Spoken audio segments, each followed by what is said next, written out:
আগেকার দিনের দাদা বা নানা নানিগণ বলেছেন যে অনেকে নাকি মাটির নিচে গুপ্তধন পেয়েছেন। আসলে কি কোরআন হাদিসে গুপ্তধন সম্পর্কে কিছু বলা আছে?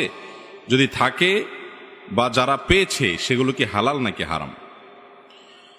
দেখুন, মাটির নিচে গুপ্তধন এটা কি আসলে কেউ পেয়েছে? এটা কি পাওয়া যায়? তো এর উত্তর হলো জি, মাটির নিচে গুপ্তধন পাওয়া যায়, পেয়েছে। এ সম্পর্কে কোনো গালগল্প যেমন থাকতে পারে, ভুয়া ভিত্তিহীন মিথ্যা বানোয়ার কিচ্ছা কাহিনী যেরকম থাকতে পারে, আবার সত্য ঘটনাও থাকার সম্ভাবনা আছে। মাটির নিচে গুপ্তধনের দুইটা ধরন এবং প্রকৃতি আছে। একটা হলো খনিজ সম্পদ। মাটির নিচে খনিজ সম্পদ পাওয়া যায় কি যায় না? তো এই সম্পর্কে কোরআনে কারিমে সুস্পষ্ট নির্দেশনা দেওয়া আছে। নবী করিম সাল্লাল্লাহু আলাইহি ওয়াসাল্লাম হাদিসেও সুস্পষ্ট বক্তব্য দেওয়া আছে।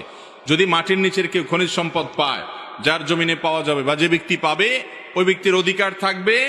আবার ইসলামী বিধিবিধান অনুযায়ী রাষ্ট্রের কোষাগারের জন্য নির্দিষ্ট অংশ হিস্সা থাকবে। বিস্তারিত বিবরণ আছে। তাহলে মাটির নিচে এই যে তেল পাওয়া যায়, মাটির নিচে স্বর্ণ পাওয়া যায়, বিভিন্ন খনিজ সম্পদ পাওয়া যায়, কয়লার খনি পাওয়া যায়, বিভিন্ন কিছুর খনি পাওয়া যায়, এগুলো সব তো মাটির নিচের সম্পদ।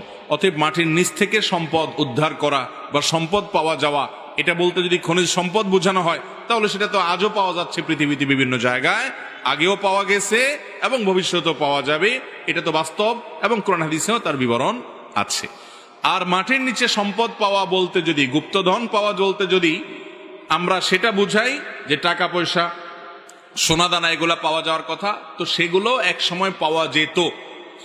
এর একটা বড় কারণ হলো আগের যুগে মানুষ সোনাদানা, বিশেষ করে স্বর্ণের যে টাকা পয়সা ছিল, মুদ্রা ছিল, সেই মুদ্রাগুলো সেগুলোকে তারা আগের যুগের যে স্বর্ণ এবং রূপা এবং এগুলোর যে মুদ্রা, সেই মুদ্রাগুলোকে বিভিন্ন হাঁড়িতে পাতিলে করে সঞ্চয়ের জন্য মাটির নিচে চাপা দিয়ে রাখত। কোরআনে কারিমে সূরা কাহফে আপনারা একটা ঘটনা শুনেছেন, খাজির আলাইহিসসালামের সাথে মূসা আলাইহিসসালামের ঘটনা। সেই ঘটনা থেকে বোঝা যায় যে দুজন বালক, তাদের বাবা মা তারা নেককার ছিলেন। সন্তানের ভবিষ্যতের জন্য ওয়ালের নিচে মাটি খুঁড়ে সেখানে কিছু এরকম স্বর্ণ বা রৌপ্য মুদ্রা ইত্যাদি সেগুলো রেখে দিয়েছিলেন। এবং সেগুলো এমনভাবে রেখে দেওয়া ছিল যে এককালে তারা সেগুলো খুঁড়ে পাবে, হয়তো ইশারা ইঙ্গিতে, ওসিয়তে, চিঠিতে বিভিন্নভাবে হয়তো বলা থাকতো। এবং তখন সম্পদ ভবিষ্যৎ প্রজন্মের জন্য, সন্তানদের জন্য বা নিজেদের জন্য রক্ষা করার এই প্রক্রিয়া অবলম্বন করা হতো। এই জন্য দেখা যেত কেউ মাটি খুঁড়ে এরকম কোন সম্পদ পেয়েছে। এগুলোর বাস্তবতা কোরআন হাদিস থেকে প্রমাণিত, যেমন সূরা কাহফের ঘটনা থেকে বোঝা যায়।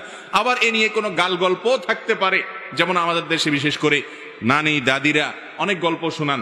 এগুলোর কতটা সত্য কতটা মিথ্যা আল্লাহ তাআলা ভালো জানেন। তবে এটা ঠিক যে আগের যুগে এই জাতীয় খনিজ সম্পদ পাওয়া যেত, তবে সেগুলো কোনো অলৌকিক কিছু না।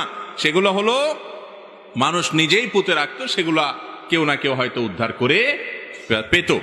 আর এর বাইরে খনিজ সম্পদের কথা তো বললামই। অতএব মাটির নিচে কোনো সম্পদের আপনার ভান্ডার খুঁজে পাওয়া, এই ঘটনাগুলো একেবারে অলিক নয়, অবাস্তব নয়। এগুলো মৌলিকভাবে ঘটতে পারে, ঘটেছে, এবং কোরআন হাদিস থেকেও সেরকম পাওয়া যায়। এখন বলতে পারেন তাহলে এই যুগে কেন পাওয়া যায় না? এর একটা বড় কারণ হলো যে এগুলো খুঁড়ে পেতে পেতে পেতে মানুষ আর খুব একটা রাখে নাই। এখন তো আর আজকাল বা বিগত অনেক দিন যাবত মানুষ তো আর এইভাবে কোনো সোনাদানা গচ্ছিত রাখে না। বিশেষ করে কাগজের কারেন্সি হয়ে গেছে। এখন থেকে পৃথিবীর ভিন্ন রূপ আমরা দেখতে পাচ্ছি। বিধায় আগের যুগে এগুলো ঘটেছে, ঘটতো, এটি অসত্য নয়। এরপরে প্রশ্ন হলো নারীদের জন্য শ্রেষ্ঠ কিছু কাজ বা করণীয় আমল সম্পর্কে বলবেন। দেখুন,